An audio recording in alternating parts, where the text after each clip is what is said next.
Hello everyone. सो हम start करेंगे अब हमारा next topic that is bearing capacity. Start करते हैं। सो आपका बियरिंग कैपेसिटी होता क्या है, जैसे कि नाम से समझ में आ रहा होगा आपका कैपेसिटी किस बियरिंग कैपेसिटी। सपोज आपका सॉइल है ना।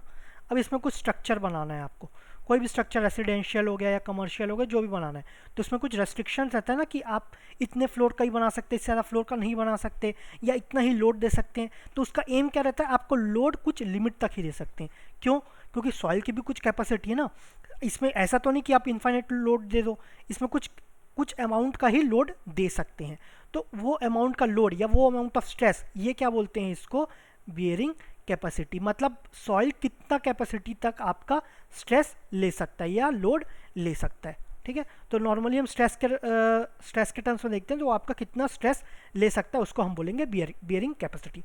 अब कुछ लोग बोलेंगे कि हम तो ऑलरेडी स्ट्रेंथ ऑफ सॉइल पढ़ चुके हैं, S is equal to C plus sigma ten five. लेकिन ये ध्यान रखना, ये शेयर है, शेयर आपका पैरेलल टू स्लोप रहता है। ये आपका पैरेलल अगर कुछ शेयर स्ट्रेस लग रहा है उसको रेजिस्टेंस प्रोवाइड करता है। ठीक है, ये हम कहाँ पढ़े हैं, स्टेबिलिटी ऑफ स्लोप्स में।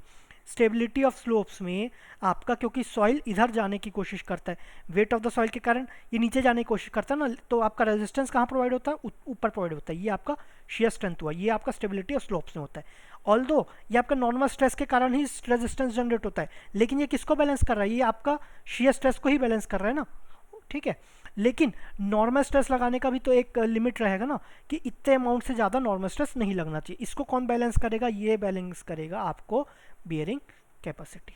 ठीक है, ओके।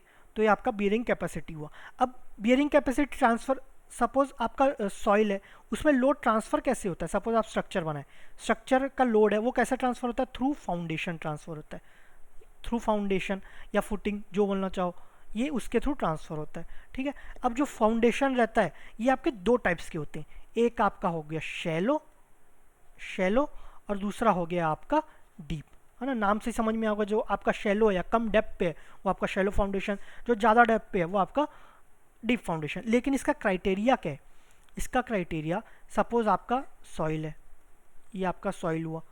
अब इसमें आप डिग किए सॉइल, आपको फाउंडेशन बनाना है ना, फाउंडेशन बनाने से पहले आपको डिग करना, एक्सकेवेट करना पड़ेगा कुछ अमाउंट ऑफ सॉइल, कुछ डेप्थ ऑफ अमाउंट। तो ये डेप्थ हो गया, यहाँ तक एक्सकेवेट किए। विड्थ ऑफ द फाउंडेशन हो गया आपका बी। अब यहाँ पर फाउंडेशन बना देंगे, ये कुछ फाउंडेशन हो गया है ना। ठीक है, ये कुछ आपका फाउंडेशन हो गया। तो अगर डेप्थ लेस होगा तो वो शैलो फाउंडेशन होगा, लेकिन किससे लेस होगा, so if D is less than B, less than equal to B, तो ये आपका शैलो फाउंडेशन हो जाएगा, ये आपका शैलो फाउंडेशन हो जाएगा। ठीक है, अगर अब डीप समझ गए होंगे, अगर डेप्थ लेस देन आपका विड्थ होगा तो ये आपका डीप फाउंडेशन हो जाएगा। ठीक है, सिंपल एकदम। ये मत सोचना डायरेक्टली ये पूछा जाता है। शैलो फाउंडेशन का एग्जांपल ये आपका स्प्रेड फाउंडेशन या राफ्ट फाउंडेशन, है ना, इतना इंपॉर्टेंट नहीं है। ये आपका पाइल फाउंडेशन, ये हम नेक्स्ट चैप्टर में पढ़ेंगे, पाइल फाउंडेशन क्या होता है। दूसरा वेल फाउंडेशन। ठीक है, ये कुछ एग्जांपल्स है। ठीक है, ये आपके दो टाइप्स हो गए, है ना। वही बताया गया है, सपोज ये आपका सॉइल है, ये आपका सॉइल है, तो उसको डिग किए, फिर उसमें आपका क्या किए, आप कॉलम, सॉरी फाउंडेशन बनाए, उसके ऊपर कॉलम, तो कॉलम के थ्रू लोड आ रहा है, जो लोड आता है ना उसको कैपिटल क्यू से डिनोट करते हैं, कैपिटल क्यू, और जो स्ट्रेस आता है वो आपका स्मॉल क्यू। ठीक है, तो ये आपका सॉइल बैकफिल वापस जमा कर दिए, है ना, उसके ऊपर वापस डाल दिए, खाली हो गया जो। तो ये आपका डेप्थ है, किस डेप्थ पे फाउंडेशन रखें, और विड्थ ऑफ फाउंडेशन ये हुआ।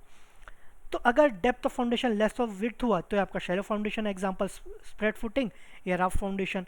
अगर आपका डीप है मतलब डेप्थ ग्रेटर देन विड्थ हो जाएगा, है ना, एग्जांपल पाइल और आपका वेल फाउंडेशन। ठीक है, अब बोला गया overburden pressure, original overburden pressure. ये क्या होता है, जब आप ओरिजिनल, ओरिजिनल मतलब पहले, पहले क्या था, पहले आपका प्रेशर क्या था, जब ये फाउंडेशन ही था प्रेशर क्या था, इस लेवल पे क्या था, सॉइल के कारण था ना। सॉइल का प्रेशर क्या निकालते, सिग्मा, सिग्मा का वैल्यू क्या होता है, गामा डी।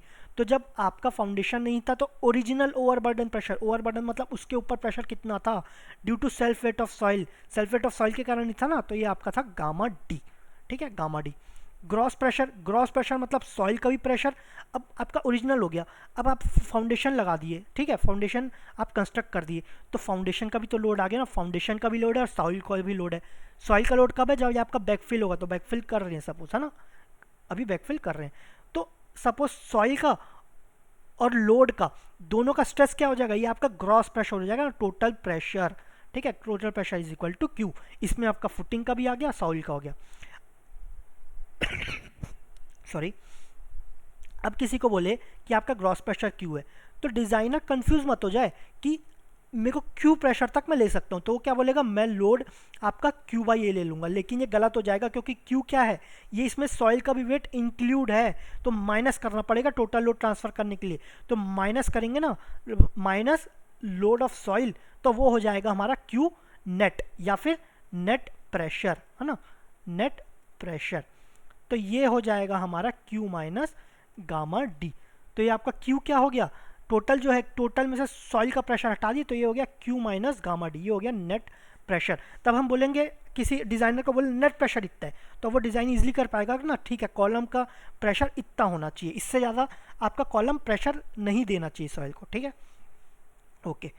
अब बोले कि gross ultimate bearing capacity of soil, अब ये प्रेशर हुआ, लेकिन बियरिंग कैपेसिटी ऑफ सॉइल, तो gross ultimate bearing capacity of soil क्या होगा, या अल्टीमेट बियरिंग कैपेसिटी, जो भी बोलना हो, ग्रॉस अल्टीमेट या अल्टीमेट बियरिंग कैपेसिटी सॉइल, ये क्या हो गया, क्यू यू, मतलब आपका मैक्सिमम सॉइल इतना कैपेसिटी ले सकता है। इसमें क्या क्या आना चाहिए, इसमें आपका कॉलम भी, सॉरी, आपका फाउंडेशन भी इंक्लूड होना चाहिए, फाउंडेशन ये बोल रही है, कॉलम बोले स्ट्रक्चर का लोड, स्ट्रक्चर का लोड तो फाउंडेशन ही आएगा ना, तो फाउंडेशन प्लस सॉइल दोनों होगा, लेकिन आपका net ultimate back bearing capacity of soil क्या होगा, ये होना चाहिए आपका ड्यू टू फाउंडेशन ओनली, कि हमें तो फाउंडेशन के लिए डिज़ाइन करना है, सॉइल के लिए डिज़ाइन नहीं करना है, तो ये जाएगा Q U minus gamma D, है ना।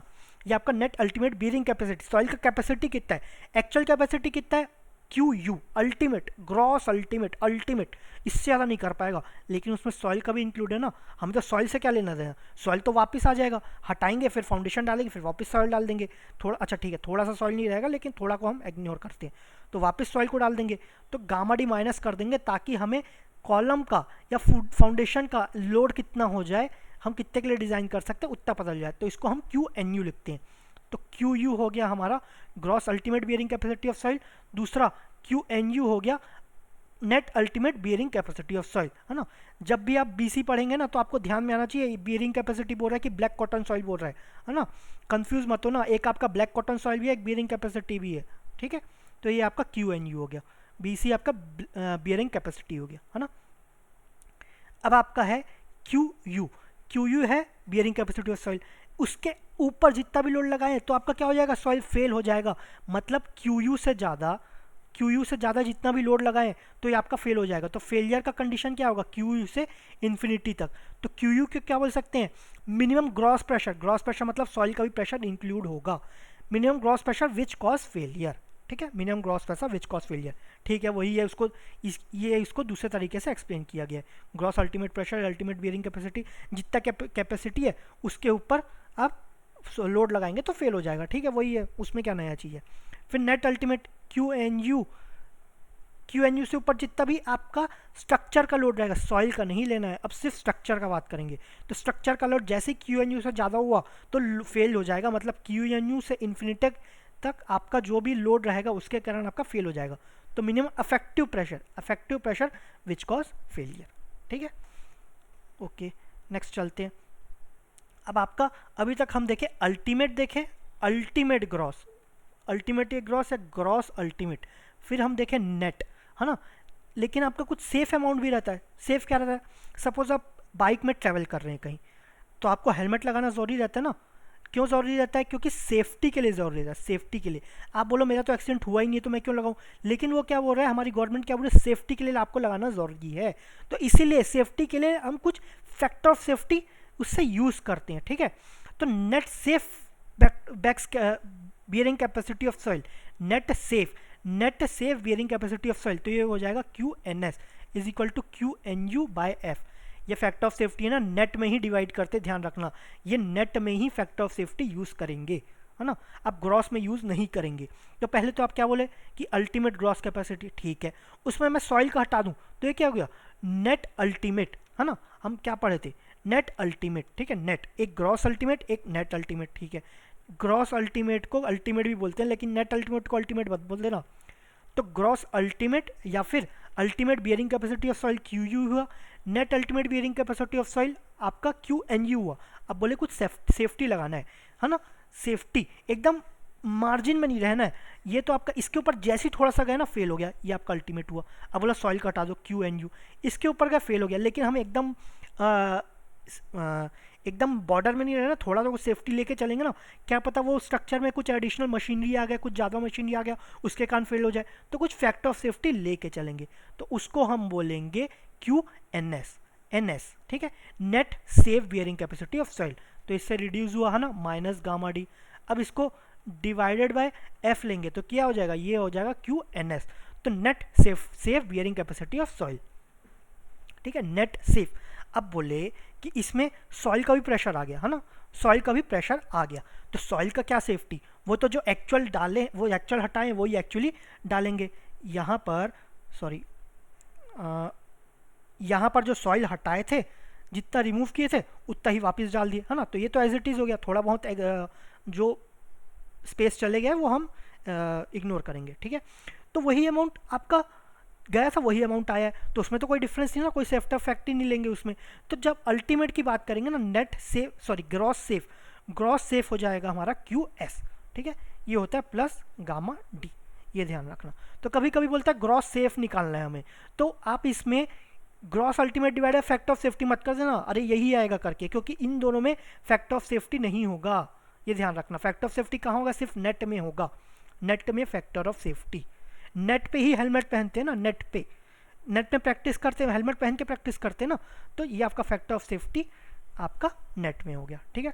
उसको माइनस गामा डी कर दोगे तो आपका ग्रॉस अल्टीमेट आ जाएगा, नेट सेफ में आप प्लस गामा डी कर दोगे तो आपका ग्रॉस सेफ आ जाएगा, ठीक है। तो इसको कुछ रटने की ज़रूरत नहीं है, आप क्वेश्चन सॉल्व करने जाओगे तो आपको ईजिली बनते जाएगा, ठीक है। अब बोला कि net safe settlement pressure, net safe settlement pressure.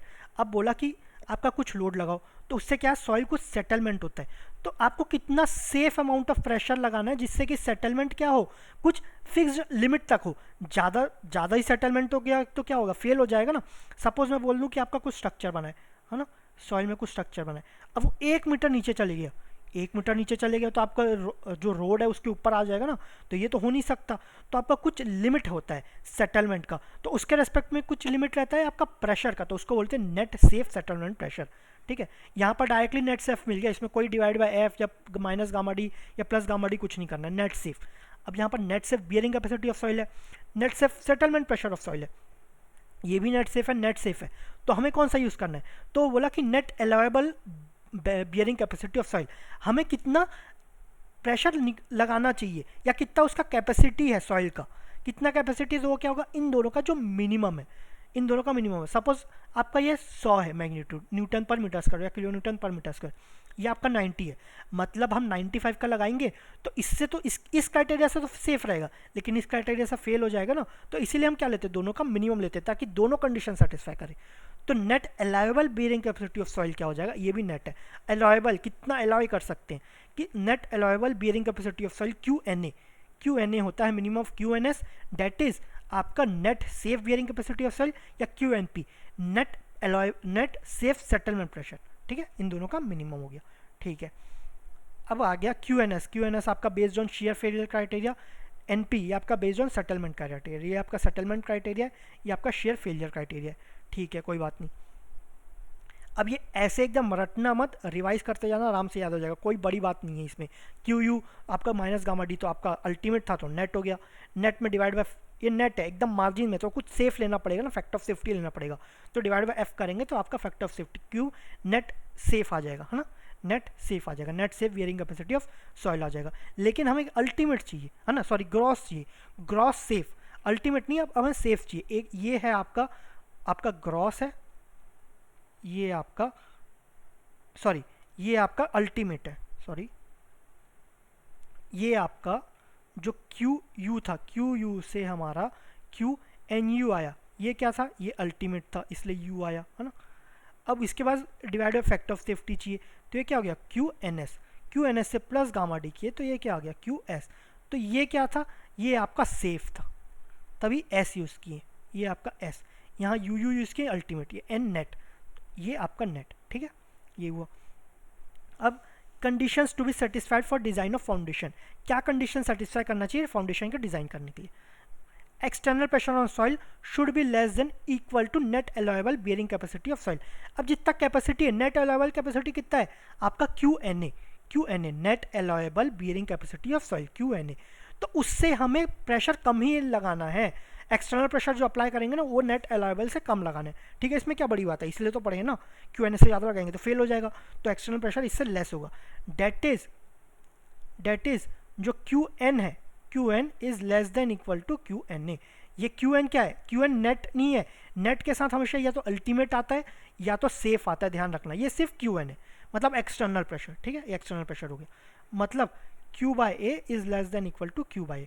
ये किस केस में, जब फुटिंग इज बैकफिल्ड, मतलब फुटिंग में आपका सॉइल भरा गया है। अगर आपका सॉइल भरा नहीं गया है तो आपका एक्सटर्नल प्रेशर क्या हो जाएगा, Q by A minus gamma D, ये आपका एक्सटर्नल प्रेशर हो जाएगा। External pressure Q by A minus gamma D is less than equal to Q N A, है ना। Footing is not backfilled where Q is total column load. इतना important नहीं है, बस ये आपका बैकफिल्ड है तो आपका पूरा इंक्लूड रहेगा, बैकफिल्ड नहीं रहेगा तो आपका माइनस गामा डी हो जाएगा net allowable bearing capacity of soil से, ठीक है। अब एक कंडीशन आता है, सॉरी, अब एक टर्म आता है कॉम्पनसेटेड ड्राफ्ट और फ्लोटिंग ड्राफ्ट। अब ये क्या होता है, तो ये ऑल तो कभी एग्जाम में पूछा नहीं गया, लेकिन अभी क्या ट्रेंड ऐसा हो रहा है कि नए नए क्वेश्चन हर ईयर कोई एक क्वेश्चन नया पूछ देगा, ऐसे करके चलते आ रहे हैं, ठीक है। तो छोटा सा ही है, ऐसा कोई बड़ी बात नहीं है इसमें, छोटा सा ही कॉन्सेप्ट है। तो अब क्या किए, सपोज ये आपका फाउंडेशन है ना, ये आपका फुटिंग के थ्रू लोड ट्रांसफ़र हो रहा है, कितना लोड ट्रांसफ़र हो रहा है, क्यू ट्रांसफ़र हो रहा है। तो आपका बैकफिल्ड नहीं है तो आपका क्यू एन जो एक्सटर्नल प्रेशर है वो क्या हो जाएगा, Q by A minus gamma D, Q by A minus gamma D, ठीक है। इसका मतलब क्या हो रहा है कि डायमीटर इंक्रीज कर देंगे, सॉरी ये आपका डेप्थ है, डाया नहीं है डेप्थ है। अगर डेप्थ इंक्रीज कर देंगे तो गामा डी क्या हो जाएगा, इंक्रीज होगा। तो एक टाइम ऐसा आएगा जब ये क्यू बाई ए के इक्वल होगा, मतलब क्यू एन आपका ज़ीरो हो जाएगा। आपका डेप्थ इंक्रीज करेंगे तो एक टाइम ऐसा आएगा जब क्यू एन क्या होगा, एक्सटर्नल प्रेशर जीरो हो जाएगा। लेकिन आप बोलो कि नहीं मैं तो अप्लाई कर ही रहा हूँ ना, मैं तो क्यू अप्लाई कर ही रहा हूँ, तो ज़ीरो क्यों हो रहा है। तो क्या हो रहा है, जितना आप सॉइल रिमूव किए ना, जितने प्रेशर का सॉइल रिमूव किए उतने ही प्रेशर का आप लोड वहाँ पर लगाए, उतने ही प्रेशर का एक्सटर्नल प्रेशर लगाए, उतना ही एक्सटर्नल प्रेशर लगाए, ठीक है। तो अगर ऐसा कंडीशन हुआ जितना सॉइल हटाए उतना ही एक्सटर्नल प्रेशर लगाए तो वो आपका हो जाता है कॉम्पनसेटेड ड्राफ्ट, और ये आपका या फिर फ्लोटिंग ड्राफ्ट, ठीक है। तो वो कब हो जाता है, जब external pressure is equal to zero होता है। वो कब होता है, due to increase in depth, ठीक है। नेक्स्ट आपका टाइप्स ऑफ शेयर फेलियर। अब हम बोले कि अगर Q N greater than Q N P हो गया, क्यू एन पी हुआ ना, क्यू एन ए अलाउएबल है ना, सॉरी ये आपका सेटलमेंट है, क्यू एन पी क्या है आपका सेटलमेंट है। इतने सारे टर्म से हो जाता है कभी कभी कंफ्यूज, ठीक है, ध्यान रखना है आपको। तो हमें क्यू एन ए, तो क्या हुआ, जब Q N is greater than Q N A allowable से आपका ज़्यादा है एक्सटर्नल प्रेशर, तो उसमें क्या होगा, शेयर फेलियर होगा, ठीक है। इसमें क्या बड़ी बात है, फेलियर तो होगा, शेयर फेलियर। तो टाइप्स ऑफ शेयर फेलियर, कौन कौन से टाइप से फेलियर हो सकते हैं, तो पहला है आपका GSF that is general shear failure, दूसरा LSF local shear failure, local shear failure, तीसरा है आपका PSF that is punching shear failure, ठीक है। GSF LSF PSF general local punching, ठीक है। एक एक करके देखते हैं इसमें। सपोज आपका सॉइल है ना, इसको थोड़ा बड़ा बनाते हैं, ये आपका सॉइल है। अब इसमें आपका फाउंडेशन आया है ना, या फुटिंग आया, जो भी बोलना हो, ये आया। अब ये क्या होगा, कुछ फेलियर होगा तो कुछ सेटलमेंट होगा, ठीक है। कितना सेटलमेंट हुआ, सपोज इतना, इस अमाउंट का आपका सेटलमेंट हुआ, ओके, ये जो है ये सेटलमेंट हुआ है ना। अब ये फेलियर प्लेन कैसा बनेगा, तो ये आपका ऐसा कुछ फेलियर प्लेन बनेगा। ये हम जनरल शेयर फेलियर में बात कर रहे हैं, ध्यान रखना, तीन है आपका। तो ये है आपका GSF that is general shear failure, ये आपका सेटलमेंट हुआ है ना। ये आपका फेलियर प्लेन है, फेलियर प्लेन, ठीक है। ये आपका फेलियर प्लेन ऊपर तक जा रहा है, तो यहाँ का सॉइल क्या होगा, ये भी कुछ आपका जो ग्राउंड सरफेस में ये भी कुछ ऊपर आ जाएगा, तो इसको बोलते हैं हीविंग।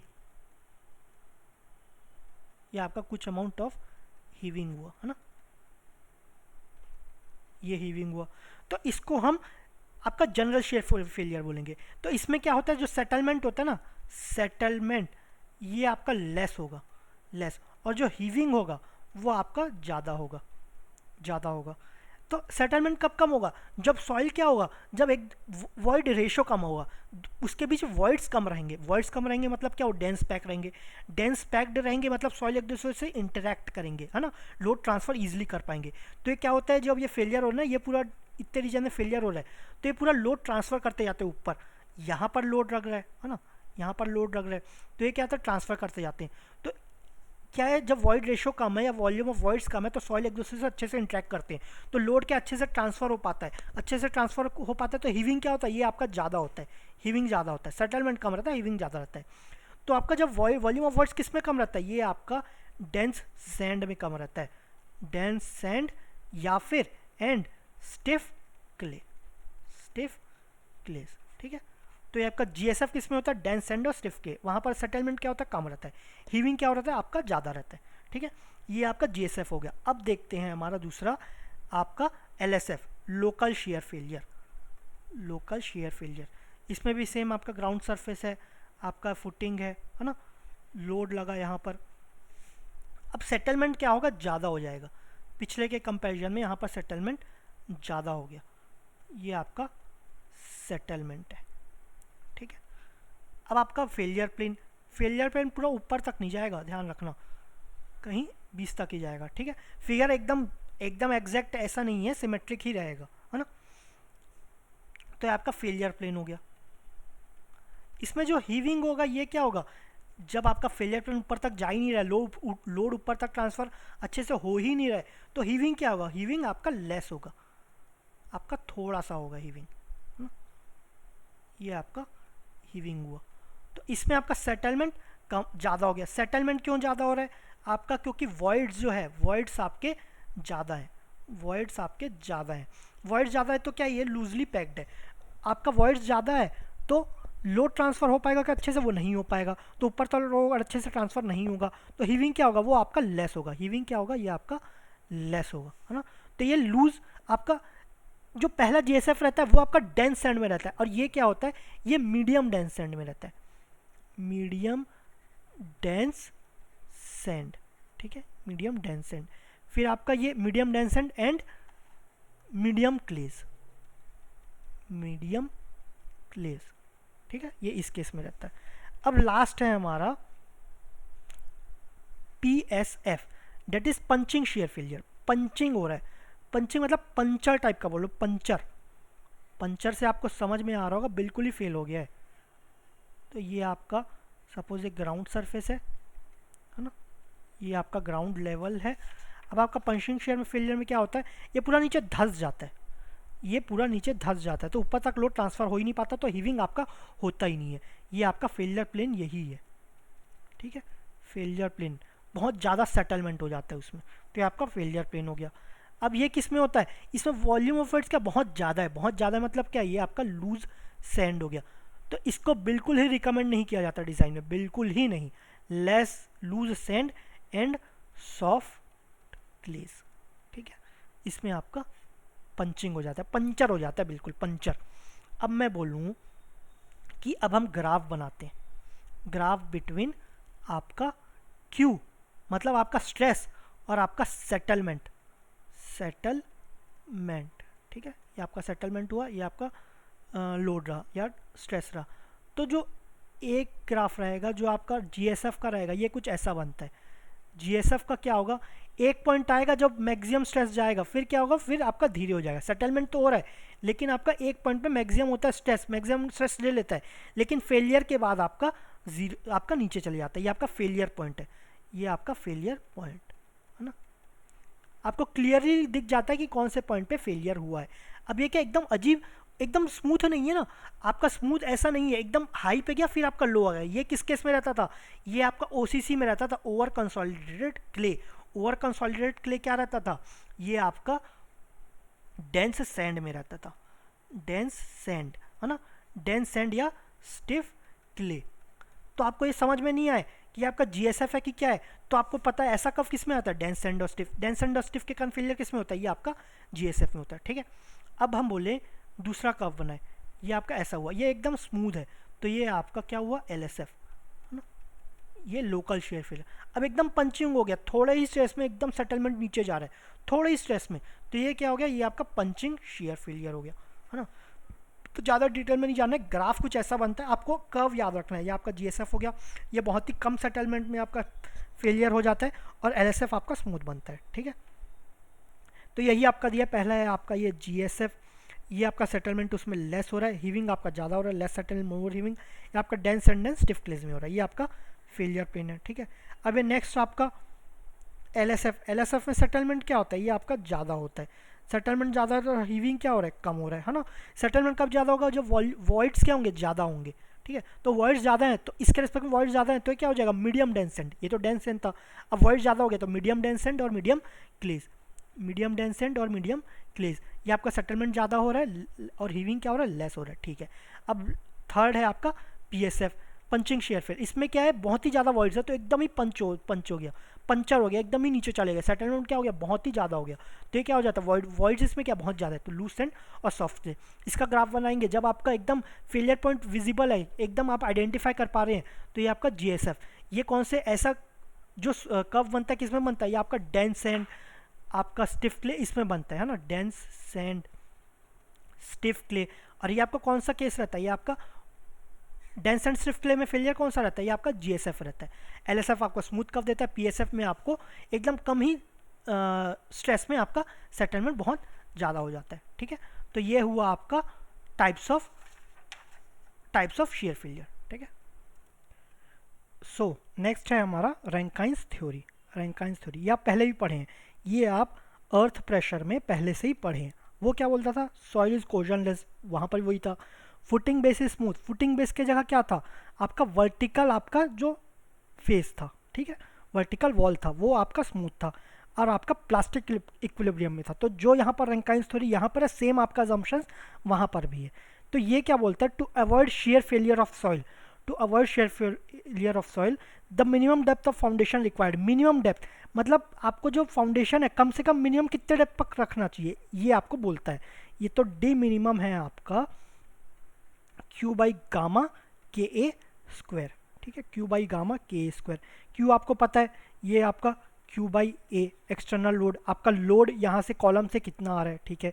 गामा आपको bulk unit weight of soil, ये भी पता है। के आपको 1 माइनस साइन 5 है 1 plus sign 5, coefficient of active earth pressure, ये आपको सभी पता है। डेरिवेशन में इसको इतना नहीं बताऊंगा।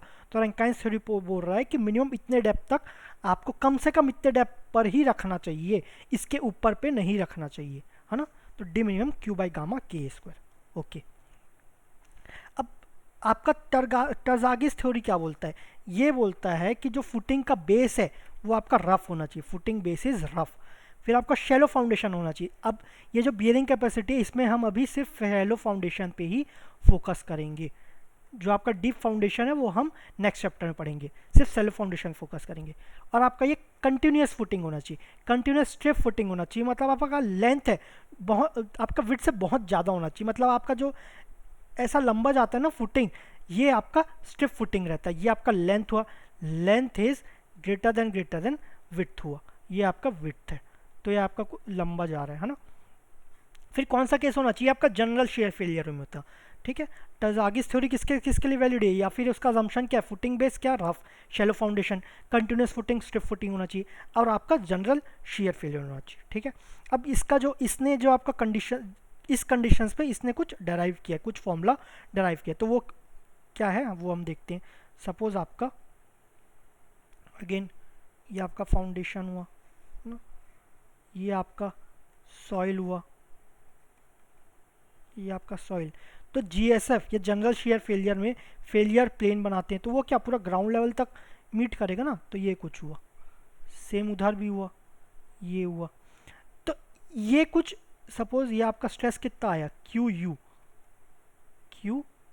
अल्टीमेट है ना, अल्टीमेट ग्रॉस क्यू एच नहीं लगा है तो ग्रॉस हो गया, gross ultimate. Q N U होता तो net ultimate. Q N S होता तो एस आ गया, अब सेफ, नेट सेफ। और आपका लास्ट में क्या, क्यू एस आ गया, एस तो रहेगा ही ना, और एन हट गया तो मतलब सेफ, है ना। ये आपका गया ग्रॉस सेफ, सॉरी ग्रॉस, हाँ ग्रॉस सेफ हो जाएगा, ठीक है। अब ये आपका क्यू यू हो गया। अब आपका इस रीजन को हम बोलते हैं, सपोज इसको क्लासीफाई किए फर्स्ट में कर दिए, है ना। इसको हम सपोज ये, अब ये 2:1 पे स्ट्रेस डिस्ट्रीब्यूशन हुआ। हम पढ़े हैं ना कंसोलिडेशन में कि आपका फुटिंग से स्ट्रेस डिस्ट्रीब्यूशन होता है, सपोज वो किसके कौन से में रहता है, सपोज वो 2:1 में रहता है, मतलब आपका 2 वर्टिकल 1 हॉरिजॉन्टल, ठीक है। तो इसको हम सेकेंड रीजन दे दिए, एक हॉरिजॉन्टल लाइन बनाए, ये आपका हॉरिजॉन्टल लाइन है। सेकेंड रीजन ये और ये दोनों रहेगा ना, सिमेट्रिक है क्योंकि, तो ये आपका थर्ड हो गया, ये और ये थर्ड हो गया, ठीक है। ये आपके रीजन्स है, जोन है, ये आपके बेसिकली जो स्ट्रेस लग रहे हैं 3 जोन में लग रहे हैं। एक्चुअली यहाँ पर यहाँ सब में लग रहे हैं, लेकिन उसको स्ट्रेस जैसे लग रहे हैं, जिस हिसाब से लग रहे हैं, उसको 3 जोन्स में डिवाइड कर दिया गया है, ठीक है। तो ये आपका फर्स्ट जोन, ये आपका सेकेंड जोन, ये आपका थर्ड जोन। ये आपका एंगल है, ये है आपका 45 - 5/2, ये 45 - 5/2, ये भी आपका 45 - 5/2, दोनों एंगल है आपके 45 - 5/2। इसको ध्यान नहीं दोगे तो भी चलेगा। जो ये एंगल है वो आपका है 5, ठीक है, ये भी है आपका 5, ठीक है। अब जोन 1 क्या है, ये आपका इलास्टिक जोन है, ओके। कभी पूछा नहीं गया है, लेकिन अगर इन केस पूछ दे, क्योंकि अभी गेट का ट्रेंड ऐसा हो गया कि 1-2 क्वेश्चन नए नए टॉपिक से पूछा ही जा रहा है। ये आपका रेडियल शेयर जोन हो गया, रेडियल शेयर जोन, इतना डिटेल में नहीं जाऊंगा मैं, ये कभी पूछा भी नहीं गया है। और थर्ड हो गया आपका Rankine passive zone, Rankine passive zone, ठीक है। तो ये 3 जोन में, एक आपका इलास्टिक जोन, दूसरा आपका रेडियल शेयर जोन, तीसरा रैंकाइन पैसिव जोन। तो सपोज ये कंटिन्यूस फुटिंग है, तो टरजागी ने बोला जो अल्टीमेट आपका gross ultimate bearing capacity of soil रहता है ना, वो आपका हो जाएगा CNC plus gamma D NQ plus 0.5 gamma B N gamma, ये आपका अल्टीमेट हो जाएगा, है ना। ये आपका अल्टीमेट। सी आपका कोहेजन, गामा आपको पता है बल्क यूनिट वेट, डी आपको पता है, ये आपका डी हुआ, ये आपको डी हुआ। फिर आपको ये गामा पता है, बी आपको पता है, बी क्या हुआ, width of footing, width of footing, ठीक है। अब आपका बचा NC NQ और N गामा, ये क्या होता है, ये होता है bearing capacity factors, factors of soil, bearing capacity factor soil. और ये किस पे डिपेंड करता है, ये सिर्फ ओनली एंड ओनली 5 पे डिपेंड करता है, that is angle of internal friction, ठीक है। ये कंटिन्यूस के लिए हो, है ना। तो वही यहाँ पर बताया, ये आपका इलास्टिक जोन हो गया, ये आपका रेडियल शेयर जोन हो गया, ये आपका रैंकाइन पैसिव जोन हो गया, ये आपका 45 - 5/2, ये आपका 45 - 5/2, ये 5, ये आपका QU हो गया। QU क्या था आपका, ये था आपका gross ultimate bearing capacity of soil, या फिर ultimate bearing capacity of soil, ठीक है। लेकिन अब हमें नेट निकालना है। सपोज आपका, अब फॉर्मूला बहुत इजी है ना, अगर आप क्वेश्चन सॉल्व करते जाओगे तो बहुत इजी पड़ेगा। पहले तो क्वेश्चन, तो CNC, सी के रेस्पेक्ट में NC, फिर आपका सिग्मा, सिग्मा क्या होता है आपका gamma into D, gamma into D, तो ये आपका NQ, गामा इंटू डी को क्या बोलते हैं कुछ लोग, Q भी बोलते हैं ना, तो गामा डी इंटू NQ हो गया, ठीक है। Plus 0.5 gamma B, gamma B, एक में डी आ गया, एक में बी आ गया, है ना, दो, एक में डी एक में बी, यहाँ पर आपका गामा बी एन गामा, यहाँ पर क्यू है, यहाँ पर गामा हो गया, हाँ। तो आप प्रैक्टिस करते जाओगे तो इजीली याद हो जाएगा, ठीक है। तो ये आपका क्या हुआ, क्यू यू हुआ in case of continuous, continuous repeat कर रहा हूँ। लेकिन हमें क्यू एन यू निकालना है, हमें सपोज जो सॉइल का फैक्टर वो हटाना है, तो ये कैसे निकालेंगे, Q U minus gamma D minus कर देंगे, तो गामा डी कहाँ है आपका, गामा डी यहाँ से माइनस कर देंगे, तो क्यू एन यू क्या हो जाएगा, ये आपका हो जाएगा CNC प्लस, इसमें गामा डी माइनस करेंगे तो क्या होगा, गामा डी कॉमन ले ले तो NQ - 1 of gamma D plus 0.5 gamma B N gamma, ठीक है, तो आपको एन क्यू माइनस वन हो गया। किसमें, क्यू एन क्यू में, net ultimate bearing capacity of soil.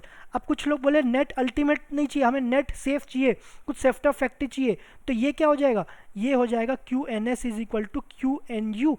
ये पूरा टर्म लिखाना, वापिस से नहीं लिख रहा हूँ, by F, by factor of safety. अब बोले कि नेट सेफ तो गया, अब सिर्फ सेफ चाहिए, सिर्फ हमें सेफ चाहिए। क्यू एस क्या था हमारा, क्यू एस था हमारा gross safe wearing capacity of soil या फिर safe wearing capacity of soil. तो जितना सॉइल माइनस किया तो उतना ही ऐड करना है, कोई फैक्टर ऑफ सेफ्टी को इंक्लूड नहीं करना है। तो ये आपका हो जाएगा Q N S plus of gamma D. ठीक है, तो आपको ये फॉर्मूला याद हो जाएगा ना, ये तो आप समझ जाओगे, ये तो समझने का, ऐसा कुछ रटने का नहीं है, तो आप ये इजीली डराइव कर जाओगे, है ना। तो ऐसा कुछ ये नहीं है कि इसको आप पूरा रट के जाओ, ये फॉर्मूला को भी रटो, इसको भी रटो, इसको भी, इसको भी, आप सिर्फ ये याद करके जाना। इसके बेस पे जो ये चारों फॉर्मूला वो याद हो जाएंगे, याद हो जाएंगे, नहीं होंगे याद, आपको समझ के इसको डराइव कर सकते हो, और जो आगे के भी फॉर्मूलाज है इसके बेसिस में आप कर सकते हो। ठीक है, सपोज अब कंडीशन है कि प्योरली कोहोसिव, प्योरली कोहोसिव, तो इसमें क्या होता है, phi is equal to zero होता है। Phi is equal to zero जब ये कंडीशन आता है ना, तो इसमें शेयर स्ट्रेंथ पैरामीटर हो जाता है N C is equal to 5.7, इसको आपको याद रखना है। N Q is equal to 1 और जो N gamma is equal to 0 हो जाता है। ठीक है, ये प्योरली कोहेसिव है।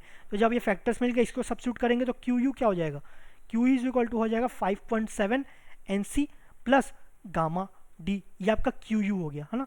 N Q is equal to 1 हो गया और गामा भी 0, तो पूरा 0 हो गया। लेकिन अब क्यू एन यू निकालना है, मतलब ये ग्रॉस अल्टीमेट बियरिंग कैपेसिटी तो हो गया, नेट अल्टीमेट बियरिंग कैपेसिटी निकालना है, तो इससे गामा डी माइनस कर देंगे, गामा डी माइनस कर दिए तो क्या हो जाएगा, ये आपका 5.7 एन सी हो जाएगा। ठीक है, तो ये आपका क्ले के कंडीशन अब प्योरली कोहेसिव सॉइल में। तो ये कंडीशन आपको अगेन ऐसा कुछ याद करके नहीं रखना, ये याद करना है 5.7 ये N Q is equal to 1, ऐसा कोई बड़ा चीज़ नहीं है याद करने का। ठीक है, तो ये आपका कंटिन्यूस फ्लोटिंग में C N C gamma D N Q plus 0.5 gamma B N gamma, N C N Q N Q N gamma, bearing capacity factors of soil depend on phi only, phi only ध्यान रखना। If phi is equal to 0 N C is equal to phi 0 किस में होता है, purely clay या pure cohesive case में रहता है। तो 5.7 N Q is equal to 1 N gamma is equal to 1। So for pure के gross ultimate bearing capacity of soil कितना हो जाएगा 5.7 सी प्लस गामा डी। अब आपका ग्रॉस अल्टीमेट निकल गया, अब हमें नेट अल्टीमेट चाहिए, नेट अल्टीमेट में गामा डी माइनस कर देंगे, गामा डी माइनस करेंगे तो क्या हो जाएगा 5.7 सी हो जाएगा। ठीक है, उसी को एक ग्रॉस अल्टीमेट में गामा डी माइनस कर दिया है तो एन क्यू माइनस हो गया, है ना। ये आपका प्योर कोहेसिव नहीं है, जनरल केस में, जनरल किसमें कंटिन्यूस, अगेन रिपीट कर रहा हूँ, ये आपका कौन सा कंटिन्यूस फुटिंग, कंटिन्यूस फुटिंग। अभी आपका क्यू एन यू मिल गया, अब नेट सेफ चाहिए, नेट अल्टीमेट मिल गया, अब नेट सेफ चाहिए तो divide by factor of safety कर देंगे। अब आपका नेट सेफ मिल गया, अब सिर्फ सेफ चाहिए, तो ये आपका हो गया Q N S plus gamma D. तो आपको सिर्फ ये याद रखना है, ये याद रखना है, बाकी सब इससे डराइव कर सकते हो। ठीक है, लेकिन ये किस केस में था, ये आपका कंटिन्यूस में था। अब सपोज कंटिन्यूस में था, मतलब आपका क्यू यू ये आपका कंटिन्यूस है ना, कंटिन्यूस में था आपका C N C plus gamma D N Q plus 0.5 gamma B N gamma. आप 2-3 बार भी पढ़ोगे ना तो रिदम में याद हो जाएगा, C N C question plus gamma D तो आएगा, है ना, गामा डी सिग्मा आएगा, गामा इंटू डी, तो गामा डी एक बार गामा डी आ गया, एक बार मतलब गामा जेड आएगा, gamma Z sorry gamma Z depth तो आएगा, तो एक बार डी आ गया, एक बार बी आ गया, तो gamma D gamma B, gamma D के साथ एन क्यू आ गया, गामा बी के साथ एन गामा आ गया, इसमें 0.5 मल्टीप्लाई कर दिए। ठीक है, ईजी फॉर्मूला, एक बार याद कर लोगे ना, बड़े देखने से हो सकता है कि डिफिकल्ट लग रहा हो, बहुत ही ईजी फॉर्मूला है। ओके, तो अभी कंटिन्यूस हो, अब बोले कि आपका सर्कुलर फुटिंग है, हो सकता है कि कंटिन्यूस ना हो, कंटिन्यूस में क्या होता है, एल ग्रेटर देन बहुत ज़्यादा होता है विड्थ के, सर्कुलर तो आपको पता ही है, उसका एक डायमीटर रहता है, सपोज वो डायमीटर है आपका बी, डायमीटर नॉर्मली डी में लेते हैं, लेकिन डी यहाँ पर डेप्थ को रिप्रेजेंट कर रहे हैं, तो बी को हम आपका डायमीटर ले रहे हैं। ठीक है, तो क्यू यू हो जाएगा आपका, अब यहाँ पर चेंज हो जाएगा पैरामीटर्स, बस आपके पैरामीटर्स चेंज हो गए यहाँ पर और यहाँ पर, बस ये दोनों टर्म्स चेंज होंगे, बाकी सब सेम रहेगा, है ना। तो यहाँ पर आपका कितने टर्म्स है, यहाँ पर प्लस में 1 2 3 3 टर्म्स, तो ये आपका 1.3 सी एन सी हो गया। ठीक है, 3 टर्म्स है, plus gamma D N Q, अब आपका 0.5 गामा बी एन गामा ये है। ठीक है, तो यहाँ पर 3 टर्म्स थे ना, तो ये आपका 0.3 गामा बी एन गामा ऐसा कुछ हो गया। ये आपका किस में था, ये आपका सर्कुलर केस में था, सर्कुलर। और आपका स्क्वायर लेते हैं, स्क्वायर भी आपको पता है Q U is equal to, अब ये हमेशा तीन ही टर्म रहेंगे, तो हमेशा ये 1.3 रहेगा, कंटिन्यूस में कुछ नहीं रहेगा, है ना, 0.5 बस रहेगा, तो ये 1.3 C N C plus gamma D N Q, ये तो सेम रहा। लेकिन स्क्वायर में नंबर ऑफ साइड्स कितने रहते हैं, नंबर ऑफ साइड्स 4 रहते हैं, तो ये कितना हो जाएगा +4 gamma B N gamma, where D आपको पता है, बी क्या हो जाएगा यहाँ पर, अब यहाँ पर डायमीटर तो नहीं होगा ना, डायमीटर ऑफ स्क्वायर ये तो होता नहीं है, तो ये हो जाएगा साइड ऑफ द स्क्वायर, तो ये साइड से चेंज होते जा रहा है, ये आपका विड्थ हो गया कंटिन्यूस में, ये आपका सर्कुलर में डायमीटर हो गया, ये आपका साइड हो गया, ये आपका सर्कुलर हो गया। लेकिन आपका रेक्टेंगुलर भी तो होता है ना, आपका रेक्टेंगुलर, ठीक है, उस केस में क्यू यू क्या हो जाएगा, यहाँ पर 1 प्लस 0.3 तो रहेगा ही क्योंकि 3 टर्म्स हैं, तो ये आपका 0.3 B by L C N C plus gamma D N Q, ये तो हमेशा सेम है, हमेशा कांस्टेंट है, प्लस 1, अब आपका यहाँ पर 0.5 गामा बी एन गामा, ये यहाँ से एग्जैक्टली कॉपी पेस्ट रहेगा, लेकिन कुछ मल्टीप्लाइंग फैक्टर यूज रहेगा, क्या रहेगा 1 minus 0.2 B by L, 1 minus 0.2 B by L, है ना, 1 माइनस 0.2 बी बाई एल। अब रेक्टेंगुलर के अगर सभी साइड सेम है तो ये क्या हो जाता है, स्क्वायर हो जाता है, तो अगर बी और B is equal to L put करेंगे तो ये क्या हो जाएगा, ये आपका स्क्वायर में कन्वर्ट हो जाएगा, देखते हैं, B is equal to L B by L, तो ये क्या हो गया 1 हो गया, 1 प्लस 0.3 1.3, तो ये तो सेम हो गया, ये तो ऑलरेडी सेम है, यहाँ पर बी बाई एल आपका 1 हुआ, तो 1 माइनस 0.2 0.8 इंटू 0.4, मतलब 0.8 का आधा कितना हो जाएगा 0.4 हो गया, ठीक है। तो अगर आपको याद नहीं आ रहा रेक्टेंगुलर या स्क्वायर, तो आप ऐसा कुछ रिलेशन बना के रखना ताकि याद रहे कि इसको कन्वर्ट करेंगे, B by L is equal to रखेंगे तो 0.4 आ जाना चाहिए, ठीक है। तो अगर आप सपोज 0.5 नहीं लगाए, सिर्फ 1 माइनस 0.2 बी बाई एल है, तो एक बार चेक किए तो ये क्या रहा 0.8 आ जाएगा, तो आपको समझ आ जाएगा कि ये गलत है, तो आपको रिलेशन पता रहना चाहिए, ठीक है। अब नॉर्मली या तो कंटिन्यूस पूछा जाता है या तो स्क्वायर पूछा जाता है, ये दोनों से नॉर्मली पूछा जाता है, बाकी स्क्वायर भी कभी कभी या और कम चांस है रेक्टेंगुलर, लेकिन आपको याद चारों रखना है, ध्यान रखना, ऐसा ज़रूरी नहीं है कि आपको ज़्यादातर कंटिन्यूस पूछा जाता है या स्क्वायर, तो आप सिर्फ यही याद करके आओ, क्योंकि मेन क्या है आपको C N C gamma D N Q आप 0.5 plus C N C plus gamma D N Q plus 0.5 gamma B N gamma, यही है, बाकी सब तो आपका पैरामीटर्स है ना, या आपका कोफिशिएंट्स है, ये तो आपको याद हो ही जाएगा, ये याद हो ही जाएगा, ठीक है। आपको फॉर्मूला सिर्फ एक याद रखना है, बाकी सब आराम से याद हो जाएगा। अब क्यू यू है, अब क्यू एन यू करना है, नेट अल्टीमेट करना है तो माइनस गामा डी कर देंगे, है ना, सब में रेस्पेक्टिव गामा डी माइनस कर देंगे, तो ये क्या हो जाएगा N Q minus 1 gamma D common रखिए तो एन क्यू माइनस 1। अब आपको नेट अल्टीमेट है, नेट सेव करना है तो आपको Q N U divide by factor of safety कर दिए सभी में, है ना। अब आपका क्यू एन एस मिल गया, आपका ग्रॉस सेफ चाहिए तो ये आपका क्यू एन एस प्लस आपका गामा डी कर दिए, ठीक है। तो ये तो सिर्फ समझ के आपको मेन सिर्फ एक ही फॉर्मूला याद रखना है कंटिन्यूअस का, बाकी सब डराइव हो जाएगा, ठीक है। ओके, नेक्स्ट देखते हैं। अब ये हो गया आपका, सॉरी ये आपका जीएसएफ में continuous Q U is equal to C N C, Q U क्या है ultimate gross ultimate bearing capacity of soil, ये आपको रट जाना चाहिए, ग्रॉस यू है तो अल्टीमेट होगा, लेकिन एन नहीं है तो क्या हो जाएगा ग्रॉस हो जाएगा, या तो एन होगा या तो नहीं होगा तो ग्रॉस होगा, है ना, gross C N C plus gamma D N Q plus 0.5 gamma B N gamma, C N C तो रहेगा ही, सी एन सी प्लस आपका सिग्मा रहेगा, सिग्मा क्या होता है आपका गामा जेड, तो एक बार डी लगा देंगे एक बार बी लगा देंगे, आपका डी लगाए तो एन क्यू हो गया, आपका बी लगाए तो एन गामा हो गया, लेकिन 0.5 और इंक्लूड कर दिया, ठीक है। तो ये आपका कंटिन्यूस होगा।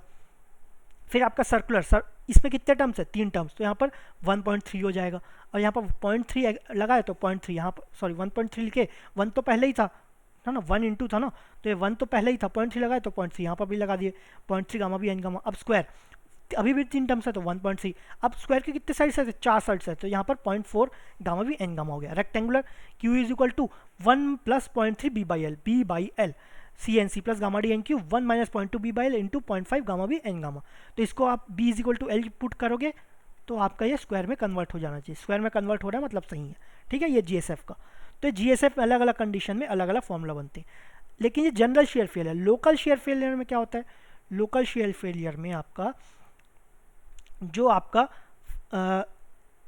एन सी एन गामा और एन क्यू रहता था, इसके जगह क्या आ जाता है एन डैश गामा और आपका एन डैश क्यू आ जाता है, ठीक है। और ये किस पे डिपेंड करता है, ये आपका फाई पे नहीं करता, अब ये आपका मोबलाइज्ड एंगल ऑफ इंटरनल फ्रिक्शन पे डिपेंड करता है, ये ध्यान रखना। मोबलाइज्ड लोकल शेयर फेलियर में मोबलाइज्ड पे डिपेंड करता है। फिर आप मोबलाइज कैसे निकालेंगे, तो आपका सी एम रहता है, इसमें आपका मोबिलाइज कोहेजन भी आ जाएगा, तो सी एम है 2/3 सी, 2/3 से मल्टीप्लाई हो जाता है।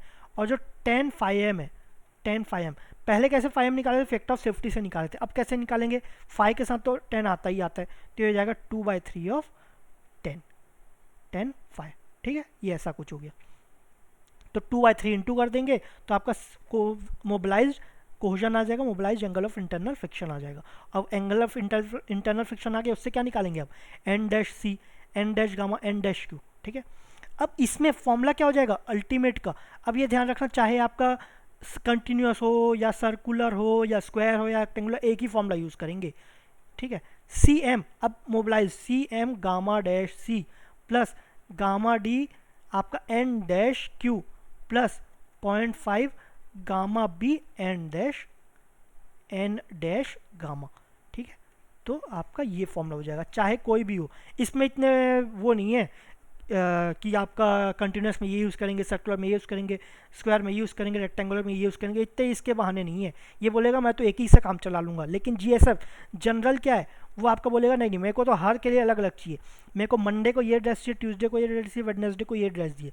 लेकिन आपका जो लोकल शेयर फेलियर है, लोकल वाला क्या बोलेगा, जो बोलेगा ये आपका गरीब जैसा है, गरीब को क्या है, ज़्यादा रिक्वायरमेंट होता नहीं है, वो उसको कोई भी ड्रेस बोल लो, वो तो एक ही ड्रेस में पूरा हफ्ता निकाल लेगा।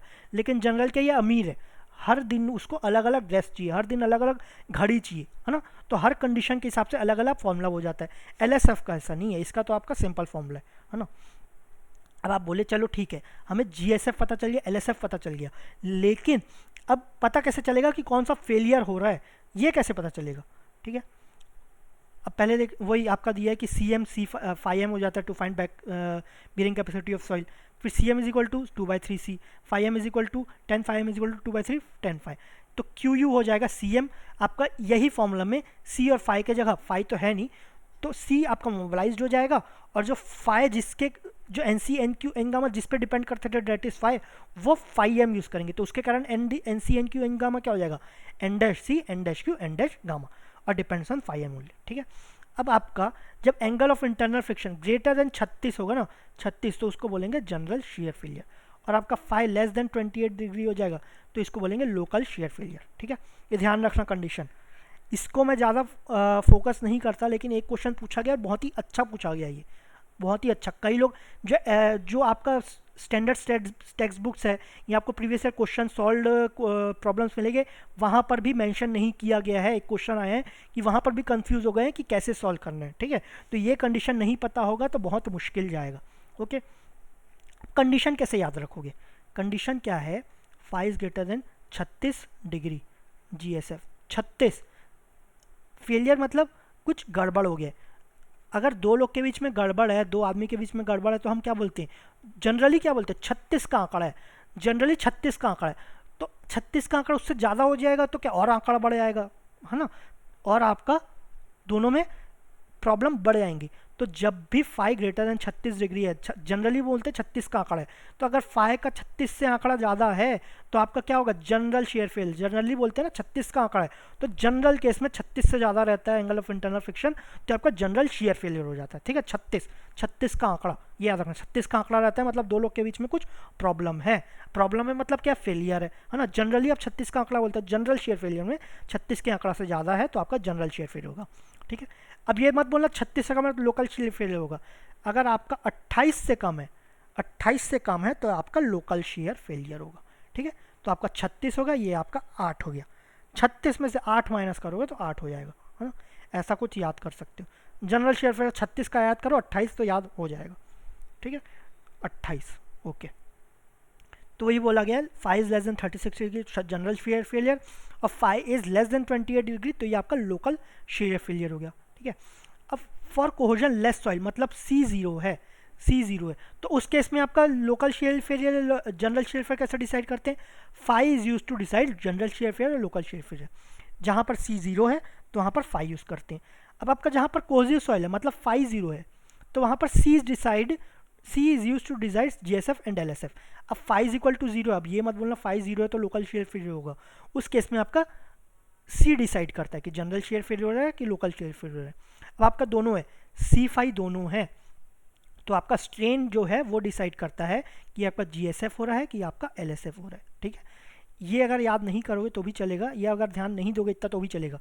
मेन कंडीशन है phi is use to decide GSF and LSF। Phi का कंडीशन क्या है, ये आपका कंडीशन हो गया, ठीक है। ओके, सो इसके जो आगे के जो टॉपिक्स है, रिमेनिंग टॉपिक्स, वो नेक्स्ट वीडियो में कवर करेंगे क्योंकि इसमें कंटेंट थोड़ा ज़्यादा है। Thank you very much.